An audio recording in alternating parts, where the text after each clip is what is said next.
Olá! Nós vamos falar sobre doença do refluxo gastroesofágico. A doença do refluxo gastroesofágico é a afecção crônica que ocorre devido ao fluxo retrógrado de parte do conteúdo gastroduodenal para o esôfago ou órgãos adjacentes, resultando em variável espectro de sintomas esofágicos ou extraesofágicos, associados ou não a lesões. A doença do refluxo possui alta incidência e tem sintomas de intensidade variável, que se manifestam por tempo prolongado, podendo prejudicar a qualidade de vida do paciente. As manifestações clínicas típicas da doença são pirose, que é a sensação de queimação retroesternal, e regurgitação, que é o retorno de conteúdo ácido ou alimentos para a cavidade oral. Apesar de esses sintomas sugerirem a presença da doença, vale lembrar que outras patologias podem cursar com um deles. Contudo, quando tais queixas coexistem, a possibilidade do paciente ter doença do refluxo é superior a 90%. A doença do refluxo aumenta progressivamente em frequência após os 40 anos e acomete de forma semelhante os sexos feminino e masculino, sendo que os homens estão mais associados a formas mais graves ou maiores complicações.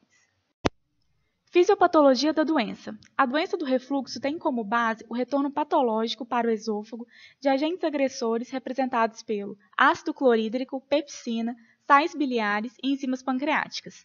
Para haver lesão das estruturas expostas, especificamente esôfago e órgãos adjacentes, há necessidade de que fatores de defesa sejam superados, que são esfíncter inferior do esôfago, ligamento freno-esofágico, compressão anatômica diafragmática e presença da angulação de His na junção esôfago-gástrica. A etiologia mais comum referente à doença é o relaxamento transitório do esfíncter esofagiano inferior, o qual pode ser causado por fatores como esofagite, tabagismo, medicamentos, condições que aumentam a pressão intraabdominal e deficiência no esvaziamento gástrico.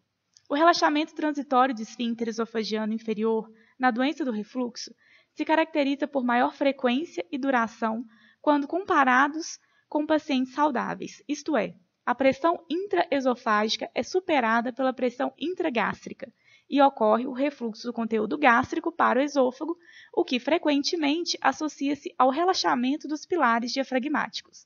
Porém, o epitélio estratificado pavimentoso pertencente ao esôfago não possui mecanismos de defesa, como o epitélio cilíndrico simples com células mucosas do estômago para conter a acidez estomacal. Com isso, pode ocorrer metaplasia, sendo o esôfago de Barré uma complicação. Muito obrigada!